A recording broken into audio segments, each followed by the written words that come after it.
Indian TV news, देश का तेजी से बढ़ता न्यूज नेटवर्क। रायसेन शहर के अंदर गोपालपुर बाईपास जोड़ से लेकर जिला जेल पठारी तक करीबन 23 करोड़ रुपए की लागत से 6.5 किलोमीटर लंबाई वाले 4 लेन सड़क चौड़ीकरण प्रोजेक्ट का काम शुरुआत से ही चर्चा में बना हुआ है। अब पीडब्ल्यूडी रायसेन और हरियाणा के ठेकेदार कंपनी का नया कारनामा सामने आया है। उनके द्वारा 60 साल पुराने पुलिया को हटाए बिना उसको शामिल करके चौड़ीकरण कर डाला। चौड़ी पुलिया का होना था निर्माण, पत्थरों से बने स्ट्रक्चर वाली पुलिया को हटाकर उसकी जगह नई और 4 लेन सड़क के हिसाब से चौड़ी पुलिया का निर्माण किया जाना था, लेकिन ऐसा न कर पत्थरों से बने पुरानी पुलिया को शामिल कर उसके आजू बाजू में दोनों ओर नया निर्माण कर पुरानी पुलिया का ही चौड़ीकरण कर दिया गया। इस जुगाड़ से बने स्ट्रक्चर में पुरानी पुलिया के ऊपर नई पुलिया बना दी गई। इसको लेकर शहर का 4 लेन सड़क प्रोजेक्ट फिर चर्चा में आ गया, जबकि पुरानी पुलिया अपनी उम्र पहले ही पूरी कर चुकी है। प्रोजेक्ट में 2 पुलिया का ही निर्माण होना था। इनका कहना है निर्माण अभी जारी है। 6.5 किलोमीटर लंबाई वाले 4 लेन सड़क प्रोजेक्ट में पहले 2 पुलिया का निर्माण कार्य ही शामिल किया गया था, इसलिए कॉन्वेंट स्कूल और न्यायालय के पास पहले ही पुरानी की जगह नई पुलिया का निर्माण पूरा कर लिया गया था।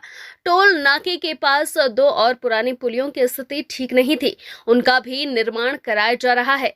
आरसी बिटोरिया सब इंजीनियर पीडब्ल्यूडी रायसेन 23 करोड़ की लागत 2020 से चल रहा सड़क का निर्माण 23 करोड़ रुपए की लागत वाले इस सड़क प्रोजेक्ट के भूमि पूजन कार्यक्रम के दौरान स्वास्थ्य मंत्री डॉक्टर प्रभुराम चौधरी ने मंच से कहा था कि सड़क निर्माण समय सीमा में और गुणवत्तापूर्ण होना चाहिए, लेकिन उनके निर्देश दरकिनार कर दिए गए।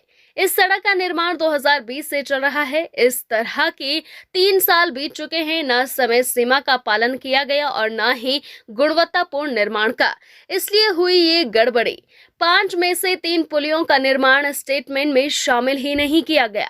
गोपालपुर से जिला जेल पठारी तक 6.5 किलोमीटर लंबाई वाली सड़क पर 5 पुलिया पड़ती हैं। ये सभी पुलिया 60 साल से भी अधिक पुरानी हैं। इनका स्ट्रक्चर पूरी तरह से पत्थरों से बना हुआ था। जब सड़क को 4 लेन बनाने का प्लान और एस्टीमेट बनाया गया, तब उसमें कॉन्वेंट स्कूल और न्यायालय वाली पुलिया का निर्माण ही शामिल किया गया।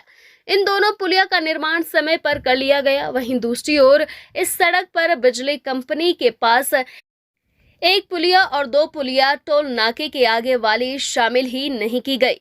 इस तरह से इन तीनों पुलिया का निर्माण छोड़ दिया गया।